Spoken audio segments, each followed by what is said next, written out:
So Richard is going to have a look at one of the Bobby Burgess speeches for us from Beautiful Burnout. So before we get going on that, we're going to sit down as a group and we're going to listen to the speech and have a chat about what our ideas and our instincts about how we might stage it are. Just make a few more sacrifices. Just give more time. Because in the East End of London, in the bloody East End of Europe, Ukraine, Latvia, Georgia, All-Star Gym, Hackensack, New Jersey, Golden Child Boxing Gym, Mandalay City. Really nice. So we've got a tiny little bit here. It's from roughly the middle of the play. And it's really important, obviously, that when we're looking at just a section of a play, that we actually have an understanding of the whole thing, even though we're only looking at staging this tiny bit of it. So what are your feelings about Bobby, having had a little look at this? I think he's a bit disillusioned with his life, his surroundings, his situation, maybe. I don't think necessarily he's had any really good boxers through the door before. And now I think in the context of the show, he's got one. And not only that, the other boxers that are in, the other young guys in the gym are also improving, which is making the star boxer improve more. And he's becoming quite competitive, and it's exciting. I think it's a bit of a buzz. And I think the early part of the speech, he's talking about the importance really of not getting complacent. I'm like, you're as good as you think you are. You know, there's guys out there that are training just as hard as you are, so you've got to keep going, keep going. And then the second half of the speech, he's reflecting on actually, this might be his opportunity to do something in the world of boxing. I get the idea, maybe he was a boxer himself, didn't really achieve anything. This gym, it's got no money, there's no facilities, it's a bit of a rough area of Glasgow. This might be not a ticket to the stars necessarily, but it might give him just some self-worth and something that turns his life around. It gives him something to kind of feel good about, that he's making a difference or doing something important. Listening to it, what strikes you? What do you get? What image? How do you see it? What do you feel about it? What are our instincts?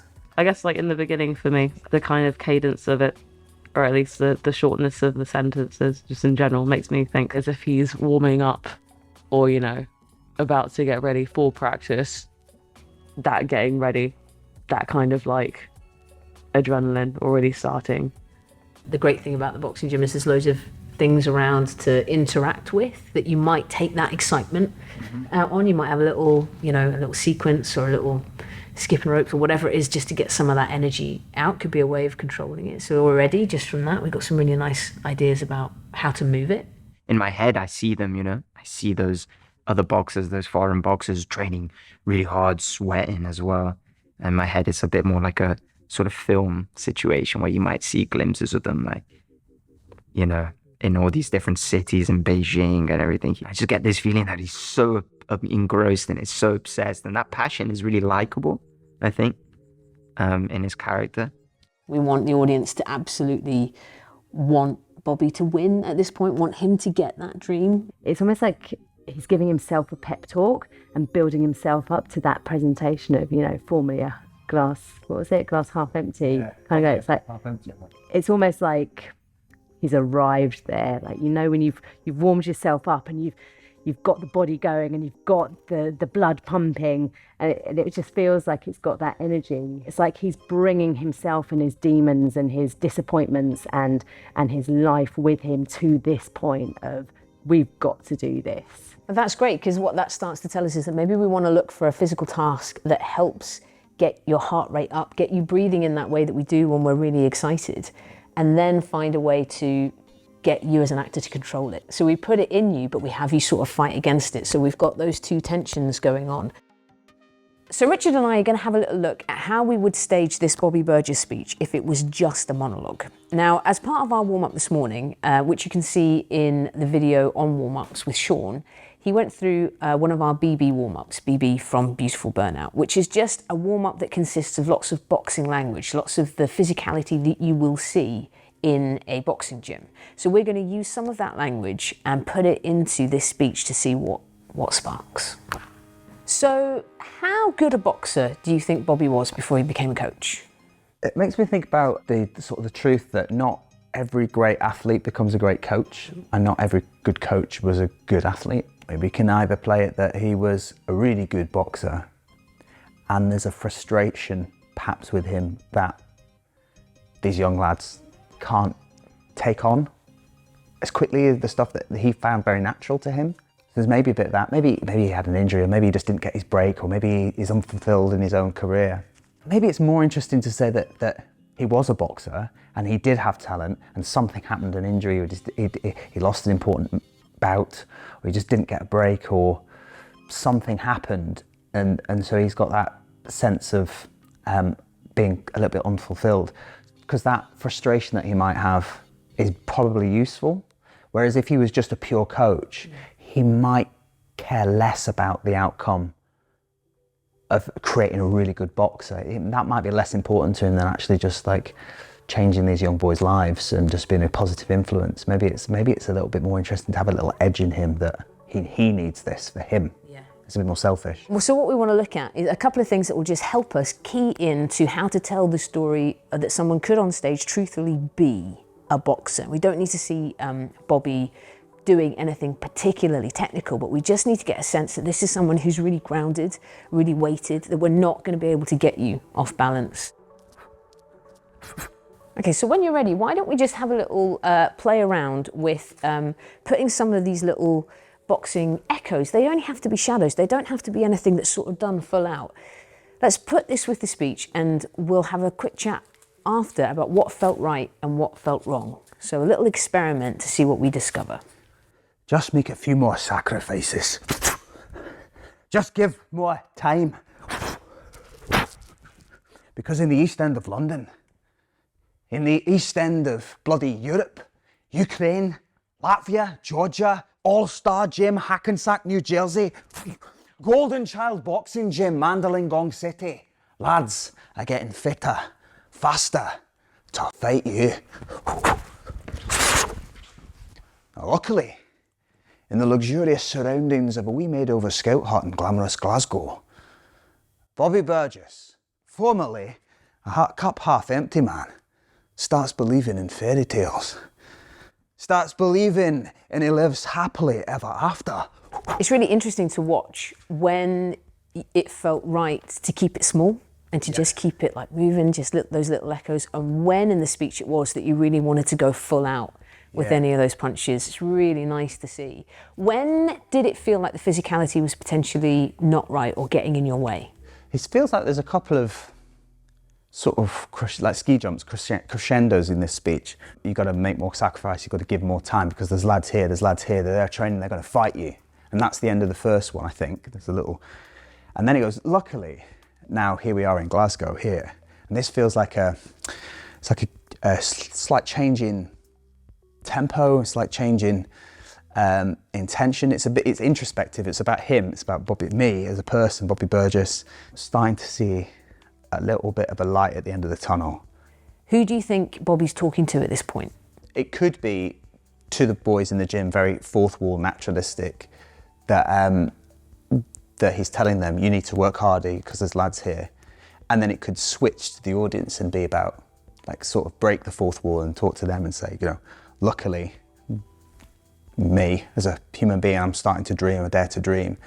And they might not be in the real world listening into that conversation.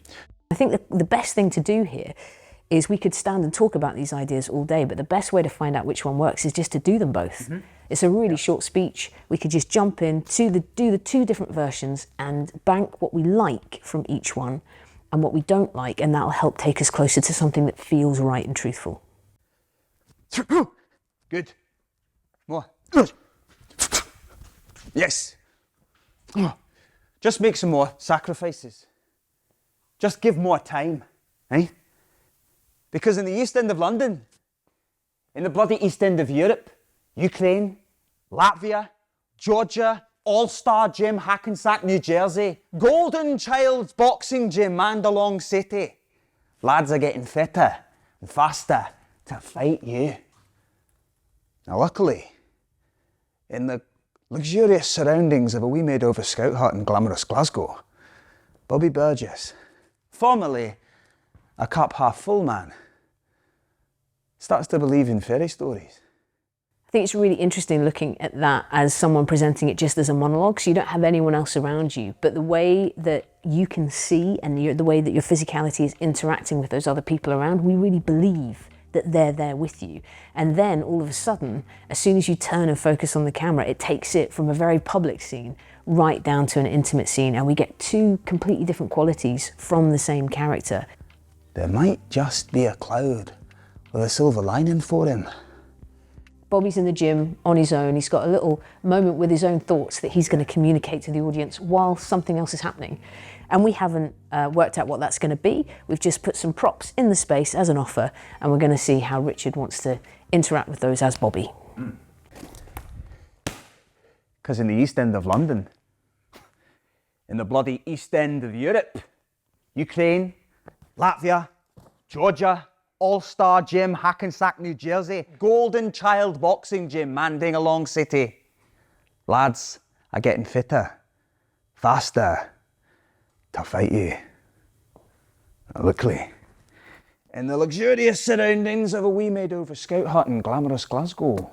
So what was really lovely about the scene with all the props there was that even though we hadn't necessarily gone away and built anything specifically physical, it wasn't a choreographed routine. The way that Richard was interacting with each of these props gave a real understanding that Bobby knows this gym. These are things that he picks up and plays with every single day. There's no investigating them like they're brand new. The quality of the contact that he made, even with these props, tells that story and roots us in this place and shows us the relationship that Bobby has to the space. Props can be really useful storytelling tools, but it's really important that if you're going to use them, that you actually properly make use of them and think about how you're going to use them. You can't just have a cup of tea and then pretend like you don't have the cup of tea in your hand. If you're doing this, we're never going to believe that there's anything in there. So how do you use it? Is it a comfort thing? Is it full? Is it empty? Do you drink throughout the scene? Does it help punctuate? Thinking about how we use these props can underscore or tell us little things about how a character is feeling. So we've already explored the scene as if we were presenting it as a monologue, but what if we were actually staging the show? So we have other characters in the play, so we're going to start to bring in some of our other participants who are going to be the boxers in the gym. So what we've done is we've set up a couple of our actors on bags, and someone else is going to be getting their wraps on during this scene. So this gives a different dynamic for Richard to play with. Just make a few more sacrifices. Just give more time. Because in the East End of London, in the bloody East End of Europe, Ukraine, Latvia, Georgia, All-Star Gym, Hackensack, New Jersey, Golden Child Boxing Gym, Mandalay City, lads are getting fitter and faster to fight you. So how did that feel? We did it without anybody, now you've got people in the space. There is a definite gear shift in this, isn't there? I think he's addressing them. He's saying you need to work harder, you need to switch on here. Then there's this private moment, which is perhaps to the audience we were discussing before, and saying, you know, it's about him and the glimmer of the light at the end of the tunnel, the hope that he has about them actually, maybe they're good enough. But he wouldn't say that to them, because he'd lose that discipline that he doesn't want them to think that they're better than they are. For me, watching it feels like the speech changes on the word lucky or luckily. Luckily, yeah. So as soon as we hear Bobby say luckily, can we take what we're doing down into slow motion moves? And then as soon as you finish your final line, just get better. We're back in the gym, everything speeds up again. Gong City, lads are getting fitter, faster to fight you. Luckily, in the luxurious surroundings of a wee made-over scout hut in glamorous Glasgow, Bobby Burgess, formerly a cup half-empty man, starts to believe in fairy tales, starts to believe in his happy ever after, that there might just be a cloud with a silver lining for him. There might just be a wee pot of gold at the end of this particular rainbow. Because slowly, but surely, in a world formerly full of frogs, some princes start to emerge, as a lot of them just get better. Nice. How did that feel? I felt like I had control of the space. It's my gym, and you were all listening to me when you should have been listening to me, and it was private and you were distracted when that moment was happening. That direction of not stopping and listening to you kind of changed things in the sense that, this is how you are when we're training. You're shouting at us, and that's what maybe drives us to continue. This is nothing out of the ordinary until you have your private moment. It makes me think of another part in the play where Bobby tells the boxers, I'll do your thinking for you. You know, you do what I tell you to do and I'll do the thinking. And it feels like, you know, that's potentially a way of bringing out that moment. It's about really thinking, what are the audience getting? What an actor feels is important, but what we're seeing and what the audience is feeling, whether the story's being conveyed, that's got to be at the heart of what stays and what goes.